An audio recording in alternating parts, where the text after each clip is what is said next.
madaxa howlgalka ku-meel gaarka ah ee ADMIS Ambassador Maxamed Alamin Sof oo ay weheliyaan kusimaha safiirka Uganda ee Soomaaliya General Kwiding ayaa booqday askar dhaawacyadooda lagu daweynayo isbitaalka heerka labaad kadib weerarkii dhawaan lagu qaaday saldhigga Buulamareer ee gobolka Shabeellada Hoose.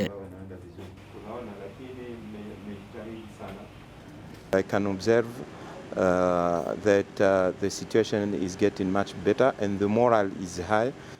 xaaladooda ayaa aad u soo hagaagaysa niyadooduna aad ayay u sareysaa waxaan fursadan ugu faa'iideysanayaa in aan muujino dareenkeena iyo wadajirkeena sidoo kale aan ugu tacsiyeyno dowladda iyo shacabka Uganda dadkii ku dhintay weerarkii isbuucii hore al-shabaab ay ku qaadeen xerada ciidanka Uganda ee qaybta ka ADMIS.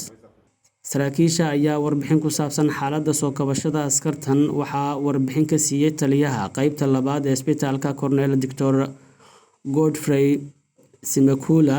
dadkii u baahnaa daryeel gaar ah ayaa mar hore diyaarad lagu qaaday isbitaalka ka baxsan Soomaaliya. kusimaha safiirka Uganda ee Soomaaliya General Nothing Magusha ayaa xusay in ciidamada Uganda ay ku adkeysanayaan go'aankooda ku aadan fulinta waajibaadka ADMIS inkastoo toddobaadkii hore lagu weeraray saldhigooda.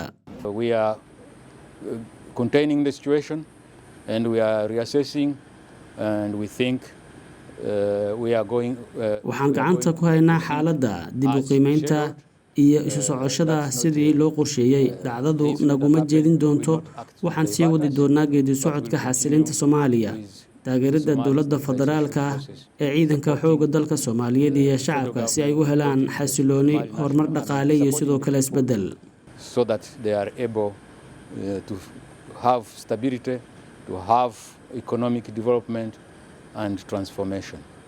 booqashadan ayaa ku soo beegmaysa xilli dhawaan ay al-shabaab ay baahiyeen muuqaal ay ka duubeen weerarkii ay ku qaadeen xerada Buulamareer oo ay ku sugnaayeen ciidamo ka tirsan kuwa ka socda dalka Uganda ee qaybta ka howlgalka ku-meel gaarka ah ee ADMIS.